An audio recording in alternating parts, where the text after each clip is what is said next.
Switzerland's financial regulator FINMA is calling for more powers following the collapse of Credit Suisse.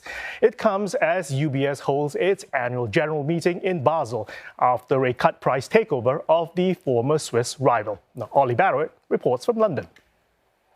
FINMA's president Marlene Amstad has been talking to a press conference and saying that the regulator's instruments hit their limits, in her words, in extreme cases, and she says that that was seen in the case of Credit Suisse. She is, as a result, calling for powers to fine banks that break rules, as many other regulators have around the world. She's also calling for the requirement for secrecy around much of the regulator's probes into financial institutions to be changed. She says she wants FINMA's work to be much more visible to the Swiss public in future. FINMA has also released a tranche of documents around the deal that was done to see UBS take over Credit Suisse to avoid it completely going under. Now, on Tuesday, we saw Credit Suisse shareholders, many of them expressing anger at the bank's final AGM over its collapse and over the takeover at what was a cut price level compared to fairly recent market prices.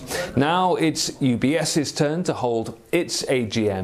Chairman Colm Kelleher calling Credit Suisse an icon of the Swiss economy. He said that it was a day we hoped it would not happen, talking about the takeover of Credit Suisse, but also described it as an historic day, a significant milestone, he says, for UBS, for Credit Suisse, for Switzerland, and he says for the global finance industry. He's describing it as a new beginning and says that there are huge opportunities ahead for the combined banks. Now, the outgoing CEO, Rolf Hamers, at his final UBS AGM in the role, did acknowledge to the audience in Basel that the acquisition will be what he calls a major challenge.